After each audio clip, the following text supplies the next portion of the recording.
Itu bukan sekadar kapal cepat biasa. Sekilas terlihat seperti perahu nelayan kecil, tidak mencurigakan, lincah, dan tampaknya tidak berbahaya. Namun kenyataannya, benda ini syarat dengan bahan peledak dan memiliki satu misi, menabrakkan diri ke kapal tanker minyak raksasa. Pada tanggal 1 Oktober 2024, di lepas pantai Al-Huda, Yaman, kapal tanker besar berbendera Panama, meskipun dikelola oleh perusahaan asal India, sedang melintasi perairan Laut Merah ketika serangan itu dimulai. Pihak Houthi mengklaim kapal tersebut adalah milik Inggris, mungkin sebagai alasan untuk menyerang dan menciptakan dampak politik yang lebih besar. Serangan diawali dengan 4 rudal yang ditembakkan dari daratan. Semuanya meleset, tidak ada kerusakan. Tapi ancaman sejati tidak datang dari udara, ia datang dari laut. Sebuah kapal kecil tak berawak, dikenal sebagai USV atau Unmanned Surface Vehicle, diam-diam bergerak menuju sasarannya. Tidak ada awak, tidak ada peringatan. Hanya bom terapung yang dikendalikan dari jauh atau diprogram dengan koordinat tertentu, mengarah langsung ke kapal. USV itu menabrak sisi kanan kapal, tepat di bagian tangki pemberat, ruang yang biasanya diisi air untuk menjaga keseimbangan kapal. Tidak ada tumpahan minyak, tidak ada korban luka. Tapi jangan salah menafsirkan, ini bukan sekadar aksi intimidasi. Ini adalah pesan. Bulan Cordelia terus berlayar, tapi pesan sudah terkirim. Laut Merah tak lagi aman. Dan kapal kecil itu baru awal dari semuanya. Bulan Cordelia adalah kapal tanker lain yang tengah menjalani rute komersial rutin di sepanjang pantai Yaman. Jalur yang telah dilalui kapal-kapal dagang selama puluhan tahun. Kapal ini tidak membawa senjata, tidak dikawal militer, tidak ada peringatan akan serangan. Tapi ancaman sudah menunggu di kejauhan.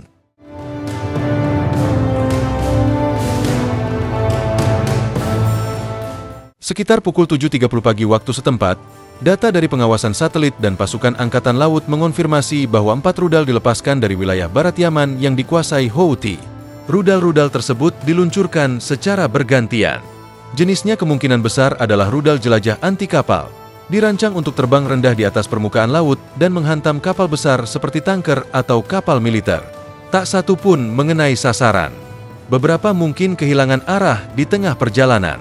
Ada yang meledak terlalu cepat, tapi mungkin kegagalan itu disengaja. Rudal-rudal tersebut bisa jadi hanyalah pengalih perhatian.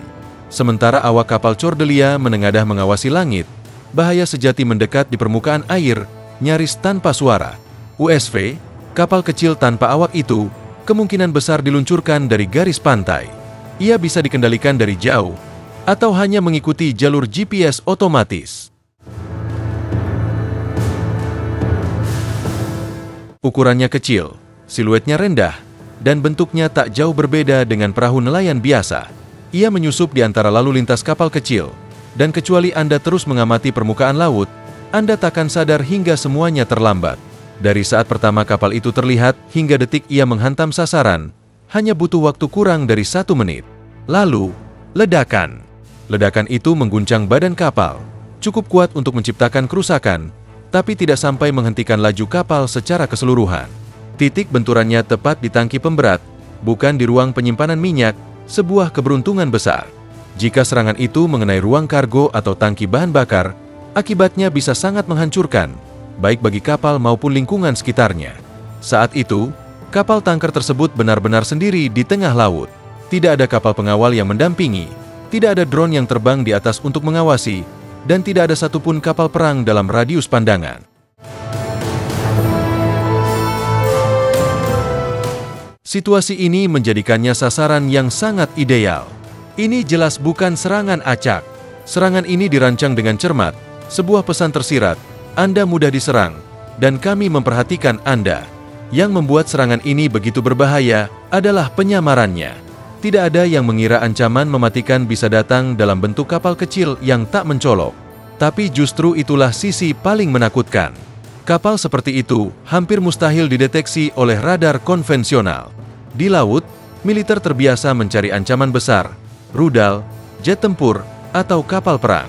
Tapi USV, kapal tak berawak ini, memiliki tinggi hanya sekitar 1 meter di atas permukaan laut.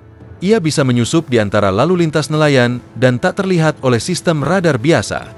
apalagi di kawasan padat seperti Laut Merah, di mana kapal nelayan kecil hilir mudik sepanjang hari.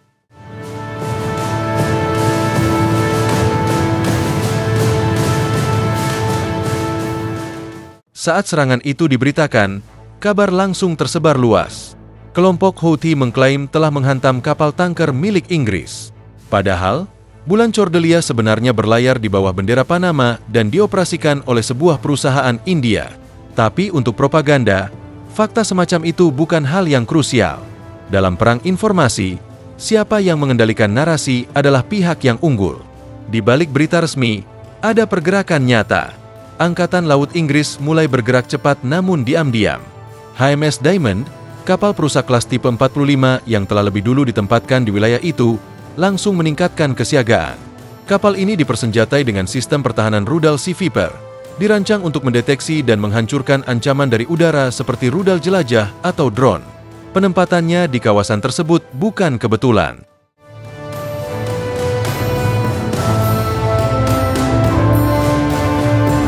Inggris sudah terlebih dulu menyiagakan kapal perangnya dalam operasi Prosperity Guardian, sebuah misi multinasional yang bertujuan menjaga keamanan pelayaran di Laut Merah. Namun setelah serangan Cordelia, operasi itu berubah menjadi prioritas utama. Komando Angkatan Laut Inggris memerintahkan seluruh kapal yang melintas dekat pantai Yaman untuk meningkatkan kewaspadaan. Helikopter tempur Wilchat milik Angkatan Laut, yang biasa digunakan untuk misi pengintaian dan anti kapal, mulai dikerahkan dalam rotasi patroli non-stop. Jangkauan radar diperluas, dan protokol keterlibatan diperketat. Kapten-kapten kapal perang Inggris secara informal diberi izin untuk mengambil tindakan cepat terhadap setiap objek mencurigakan di laut. Tak perlu lagi menunggu ledakan untuk merespons. Mulai saat itu, tindakan pencegahan menjadi prioritas.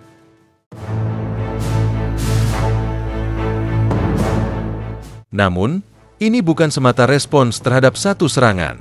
Ini tentang mempertahankan kredibilitas. Dalam dunia pelayaran global, reputasi adalah pertahanan.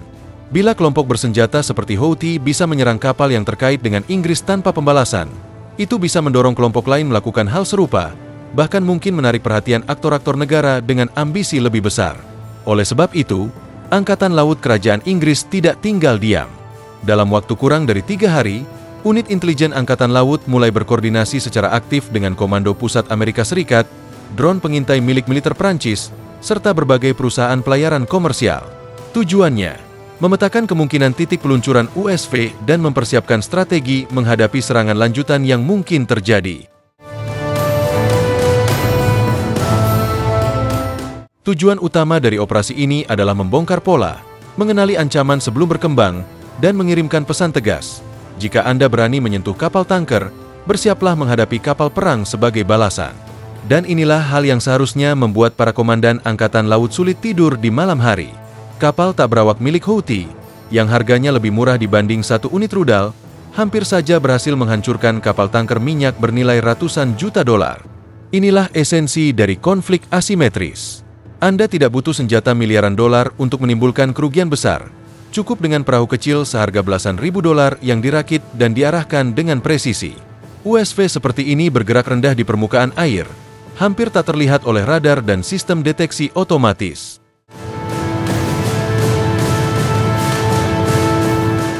Sebagian besar sistem pertahanan kapal seperti CIWS, Close-in Response System, CERAM, atau Palansiwiz, mungkin tak akan merespons tepat waktu jika ancaman sekecil ini tidak terdeteksi sejak dini. Dan jika Anda hanyalah kapal komersial tanpa perlindungan, satu-satunya hal yang Anda miliki hanyalah lambung kapal, awak, dan harapan. Tidak ada perisai, tidak ada alarm, tidak ada perlindungan. Laut Merah bukan sekadar hamparan laut. Ini adalah arteri penting bagi ekonomi dunia. Sekitar 15% dari perdagangan laut global melintasi Selat Bab el-Mandeb setiap tahun, jalur sempit yang memisahkan Yaman dari wilayah tanduk Afrika. Disinilah kapal-kapal masuk menuju terusan Suez. Ketika jalur ini terganggu, dampaknya tidak berhenti di kawasan. Efeknya merambat ke seluruh dunia. Harga minyak melonjak, premi asuransi pengiriman melambung, dan kapal harus menempuh jalur lebih panjang mengitari Afrika, menambah biaya jutaan dolar serta waktu berminggu-minggu.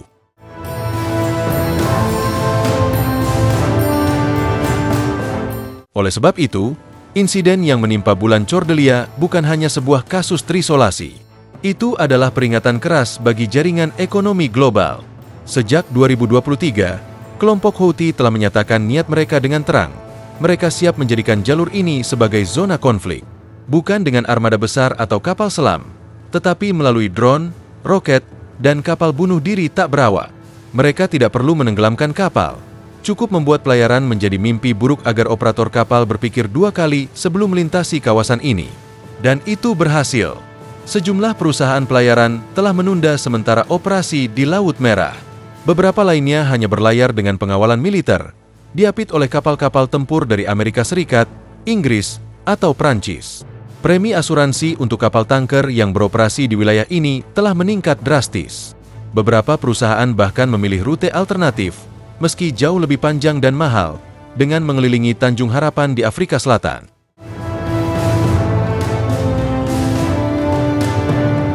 Respons militer pun meningkat tajam.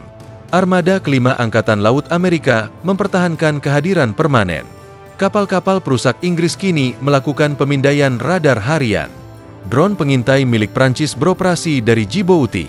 Negara-negara regional seperti Arab Saudi dan Mesir diam-diam menyusun zona patroli untuk mengawasi perairan ini secara kolektif.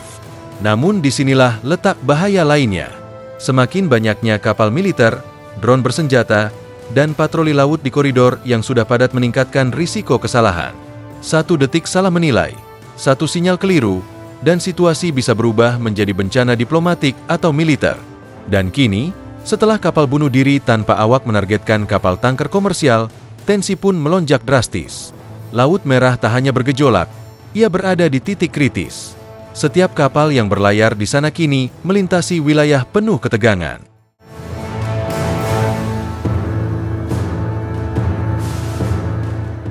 Semua diproses secara prosedural. Serangan terhadap bulan Cordelia adalah tindakan serius. Tapi tidak ada korban jiwa. Ini bukan serangan acak oleh pembajak laut, melainkan operasi militer yang sengaja dilancarkan dari wilayah Houthi menggunakan senjata laut terhadap kapal sipil berbendera netral. Jadi, jika tidak ada balasan, apakah itu akan dianggap kelemahan? Tapi kalau membalas, apakah itu bisa memicu eskalasi berskala besar? Ini bukan pertama kalinya Barat dihadapkan pada pilihan rumit ini. Awal tahun 2024, setelah beberapa rudal menghantam kapal barang, Amerika dan Inggris melakukan serangan udara terkoordinasi sebagai bagian dari operasi Prosperity Guardian. Mereka menghantam fasilitas drone, sistem radar, dan pusat kendali Houthi. Hasilnya, jeda serangan, dan pesan tegas bahwa pelayaran internasional bukan target bebas.